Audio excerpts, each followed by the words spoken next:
వైఎస్ఆర్ కాంగ్రెస్ పార్టీకి సంబంధించి పార్టీ మీద అపారమైన నమ్మకం, అపారమైన ప్రేమ రెండింటినీ కలిగి ఉండి వైఎస్ఆర్ పార్టీకి అన్ని రకాలుగా కష్టకాలంలో కూడా తోడుగా నిలబడేందుకు మనస్ఫూర్తిగా వచ్చినందుకు ప్రతి అక్క చెల్లెమ్మకు, ప్రతి సోదరుడికి, స్నేహితుడికి హృదయపూర్వకంగా కృతజ్ఞతలు తెలుపుకుంటా ఉన్నాను. ఈరోజు రాష్ట్రంలో జరుగుతూ ఉన్న పరిస్థితులన్నీ కూడా మీకు అందరికీ కూడా తెలియని కావు. రాష్ట్రంలో జరుగుతూ ఉన్న దారుణమైన పరిస్థితులు ఎలాగున్నాయి అంటే ఇంతకుముందు ఎప్పుడు జరగల. అసలు మనం అధికారంలో ఉన్నప్పుడు ఏ రోజు ఎంకరేజ్ చేయాల. ఎన్నికలు అయ్యేదాకా మాత్రమే రాజకీయాలు, ఎన్నికలు అయిపోయిన తర్వాత మనకు ఓటు వేయని వారు కూడా మనవారే అన్నట్టుగానే ప్రతి అడుగు కూడా మనం అలాగే వేసాం. ఏ స్థాయిలో అలా అడుగులు వేశాము అని అంటే ఏకంగా మనకు ఓటు వేయని వారిని సైతం కూడా వెతుక్కుంటూ వెళ్ళి డోర్ డెలివరీ చేస్తూ ప్రతి పథకం కూడా అమలు చేశాం. ఆ స్థాయిలో మంచి చేసే ప్రతి కార్యక్రమానికి శ్రీకారం చుట్టాం. ఎక్కడా కూడా డిస్క్రిమినేషన్ అనేది ఉండకూడదు, ఎక్కడా కూడా కరప్షన్ అనేది ఉండకూడదు అనే ముఖ్యమైన ఉద్దేశాలతో అడుగులు పడ్డాయి. ఎక్కడా కూడా మనకు ఓటు వేశాడా, ఓటు వేయలేదా, నీ కులం ఏమిటి, నీ మతం ఏమిటి, నీ రాజకీయ అఫిలియేషన్ ఏమిటి అని చెప్పి ఇటువంటి ఏవి కూడా ఎప్పుడు కూడా ప్రస్తావనలకు కూడా రాకుండా అడుగులు వేశాం. నా మొట్టమొదట కలెక్టర్ల సమావేశం కానీ, ఎస్పీల సమావేశం కానీ జరిగినప్పుడు ఆ రోజు నేను మాట్లాడిన మాటలు చూసినప్పుడు ఈరోజు చంద్రబాబు నాయుడు మాట్లాడుతూ ఉన్న మాటలు, ఆయన చేస్తూ ఉన్న చేష్టలు రెండు చూసినప్పుడు ఆశ్చర్యాన్ని కలిగిస్తాయి. ఎందుకంటే మనం ఆ రోజు పంపించిన మెసేజ్, ముఖ్యమంత్రిగా మనం ఉన్నప్పుడు పంపించిన మెసేజ్, న్యాయం ధర్మం అన్నది అందరికీ ఒకటే, న్యాయం ధర్మం కాపాడడానికి మనమంతా ఉండాలి అని చెప్పి ఆ రోజుల్లో మనం మాట్లాడితే ఈరోజు మాత్రం ఎలా ఉంది అని అంటే న్యాయం కొందరికి మాత్రమే అన్నట్టుగా తయారు చేశారు ఈరోజు వ్యవస్థను. ఏ స్థాయిలోకి ఈరోజు దిగజారిన లా అండ్ ఆర్డర్ కనిపిస్తూ ఉందనంటే పై స్థానంలో పైనున్న వాళ్ళు రెడ్ బుక్లు పెట్టుకుంటారు. ఆ రెడ్ బుక్లలో మంచి చేసిన వాళ్ళ పేర్లు ఏదైనా పెట్టుకొని వాళ్ళకు మంచి చేసే కార్యక్రమం జరుగుతుందని అంటే అది కాదు. రెడ్ బుక్లలో ఎవరిని తొక్కాలి, ఎవరిని నాశనం చేయాలి, ఎవరి ఆస్తులు ధ్వంసం చేయాలి, ఎవరి మీద కేసులు పెట్టాలి అనే అంశాల మీద రెడ్ బుక్కులు తయారు చేసుకొని పై స్థానంలో ఉన్న వాళ్ళు రెడ్ బుక్కుల పేరుతో అరాచకాలు సృష్టిస్తూ దొంగ కేసులు పెడుతూ ఎలా ఇరికించాలి అని చెప్పి ఆరాట పడుతూ విధ్వంసానికి పై స్థాయిలో వాళ్ళు పాటుపడుతూ ఉంటే కింది స్థాయిలోకి వచ్చేసరికి ఎవరెవరి స్థాయిలో వాళ్ళు కూడా రెడ్ బుక్కులు తెరవడం మొదలుపెట్టారు.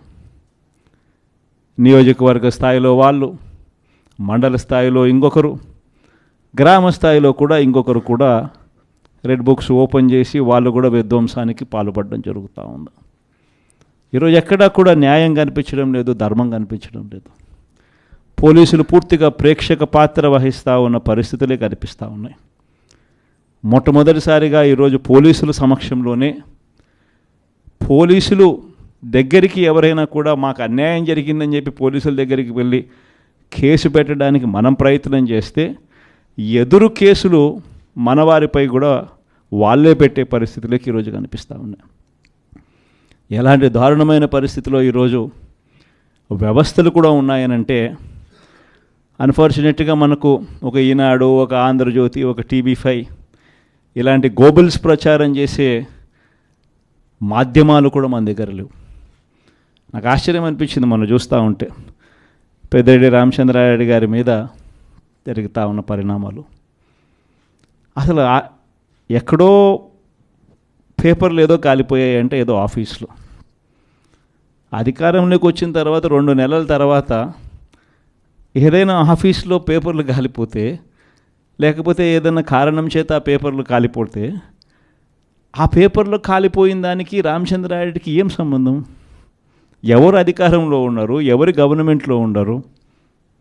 అందులో ఒక చోట పేపర్లు కాలిపోతే కింద ఆఫీసులలో పేపర్లు దొరుకుతాయి, పైన కలెక్టర్ల ఆఫీసులలోనూ పేపర్లు దొరుకుతాయి, ఆర్డీఓ ఆఫీసులలో పేపర్లో కాలిపోతాయి, ఎంఆర్ఓ ఆఫీసులలో పేపర్లు దొరుకుతాయి, ఎంఆర్ఓ ఆఫీస్లో దొరుకుతాయి, పైన కలెక్టర్ల ఆఫీసులో దొరుకుతాయి, పైన దాంతకన్నా పైన హెచ్ఓడి ఆఫీసులలో కూడా దొరుకుతాయి. ప్రతిదీ కూడా డిజిటైజ్డ్ అయిపోయిన పరిస్థితులు కనిపిస్తూ ఉన్నప్పుడు హార్డ్ డిస్క్లు లేవా, సర్వర్లలో ఉండవా? వీళ్ళే ఏదో చేస్తారు, దొంగ కేసు మళ్ళీ వాళ్ళ మీద పెడతారు, పెట్టి మన వాళ్ళకి అంటించే కార్యక్రమం చేస్తూ ఉన్నారు. నేరం చేయాలంటే భయపడాల్సిందే అని చెప్పి ఒకవైపున స్టేట్మెంటు, ఇవాళ ఈనాడులో స్టేట్మెంటు, నిన్న సాక్షిలో హెడ్లైన్స్, తాడిపత్రిలో ఎమ్మెల్యే కంటెస్ట్ చేసిన ఎమ్మెల్యే పెద్దారెడ్డి తాడిపత్రి నియోజకవర్గంలోకి అడుగు పెట్టాలి అని అంటే అడుగు పెట్టడానికి వెళ్ళినప్పుడు ఏకంగా అడుగు పెట్టాడు అని చెప్పి ఇంటి మీద దాడి, ఇంటికి వచ్చిన కార్యకర్తలు మురళి అనే వాళ్ళ మీద దాడి, రాళ్ళు ఒకవైపున. ఈయన స్టేట్మెంట్ ఈరోజు నేరం చేయాలంటే భయపడాలి. మరి ఒకవైపున కాంట్రడిక్షను, ఒకవైపున భయాందోళన ఆయన క్రియేట్ చేస్తూ ఉన్నాడు, మరోవైపున స్టేట్మెంట్లు ఆపోజిట్గా ప్రజలను మభ్యపెట్టే స్టేట్మెంట్ను మళ్ళీ ఈనాడు క్యారీ చేస్తుంది. అంటే పద్ధతి ప్రకారం భయాందోళన క్రియేట్ చేయడం, పద్ధతి ప్రకారం ఈనాడు, ఆంధ్రజ్యోతి, టీవీ5, చంద్రబాబు నాయుడు వీళ్ళంతా కలిసి మళ్ళీ ఏమి జరగనట్టుగా మళ్ళీ వీళ్ళు రివర్స్ కథనాలు మళ్ళీ రాయించడం, ఇవి జరుగుతూ ఉన్నాయి. ఇలాంటి పరిస్థితుల్లో నిజంగా ప్రతి కార్యకర్తకు కూడా, ప్రతి నియోజకవర్గంలో కూడా ఈరోజు మీ అవసరం చాలా ఉంది. ఎందుకనంటే కోర్టుల దృష్టికి, న్యాయస్థానాల దృష్టికైనా కూడా ఏదైనా మనం తీసుకొని పోవాలి అని అంటే ఇనిషియేటింగ్ ఎక్కడో ఒకసారి జరగాలి. కాబట్టి మీ అందరితో కూడా నేను ఒకటి చెప్తా ఉన్నా, మీరు చేయబోయే పాత్ర చాలా అవసరం. అందరం ఒక తాటి మీదకి వద్దాం, ఒక తాటి మీదకి వచ్చి అందరం గట్టిగా యుద్ధం చేస్తేనే ఈ తెలుగుదేశం పార్టీ చేస్తూ ఉన్న అన్యాయాలను ఎత్తి చూపగలుగుతాం. వీళ్ళు చేస్తూ ఉన్న ప్రజా వ్యతిరేక పాలనను మనం ప్రజల్లోకి గట్టిగా తీసుకుని పోగలుగుతాం. ప్రతి నియోజకవర్గంలోనూ కూడా మనం మన కార్యకర్తలకు అండగా ఉండే కార్యక్రమం జరగాలి. సో డిస్ట్రిక్ట్ లీగల్ సెల్స్ అనేటివి స్ట్రాంగ్ కావాలి, డిస్ట్రిక్ట్ లీగల్ సెల్స్ అనేటివి స్ట్రెంగ్తన్ కావాలి. స్ట్రెంగ్తన్ అయితేనే మనం మన ప్రతి కార్యకర్తకు అండగా నిలబడగలుగుతాం. జిల్లాను ఒక యూనిట్గా తీసుకొని ఆ జిల్లాలో లీగల్ సెల్ ఎలా ఉంది, ప్రతి కార్యకర్తకు ప్రతి నియోజకవర్గంలోనూ ఈ లీగల్ సెల్ అందుబాటులో ఉండడము ఒక ఆస్పెక్టు, రెండో ఆస్పెక్టు తోడుగా ఉండడము. ఈ రెండు జరుగుతున్నాయా లేదా అన్న వాటి మీద ధ్యాస పెట్టాలి. లాయర్ల డెవలప్మెంట్కి సంబంధించి, వెల్ఫేర్కి సంబంధించి ఎప్పుడు జరగని విధంగా వైఎస్ఆర్సీపీ ప్రభుత్వంలో మాత్రమే పట్టించుకున్నాం. మనం వచ్చిన తర్వాతనే మొట్టమొదటిసారిగా 100 కోట్ల రూపాయలతో కార్పస్ ఫండ్ ఏర్పాటు చేసింది ఒక వైఎస్ఆర్సీపీ ప్రభుత్వం వచ్చిన తర్వాతనే. అంతకుముందు ఎవరూ కూడా లాయర్ల గురించి మాట్లాడారే తప్ప లాయర్ల వెల్ఫేర్ గురించి పట్టించుకున్న పార్టీ ఇంతకుముందు గతంలో ఏదీ లేదు. ఒక్క వైఎస్ఆర్ కాంగ్రెస్ పార్టీ మాత్రమే పట్టించుకుంది. 100 కోట్ల కార్పస్ ఫండ్ క్రియేట్ చేశాం. కార్పస్ ఫండ్కు సంబంధం లేకుండా కొత్తగా వృత్తిలోకి వచ్చే లాయర్లు 3 ఏళ్ల పాటు వాళ్ళ వృత్తిలో వాళ్ళు స్టెబిలైజ్ అయ్యేదానికి వాళ్ళకు కూడా అండగా ఉంటూ, వాళ్ళకు కూడా 6 నెలలకు ఒకసారి 30,000 రూపాయలు ఇచ్చే కార్యక్రమం, ప్రతి నెల 5,000తో లెక్కేసి మనం వచ్చిన తర్వాతనే ఈ ఇనిషియేటివ్స్ జరిగినాయి. ఇంతకుముందు ఎప్పుడూ జరగల.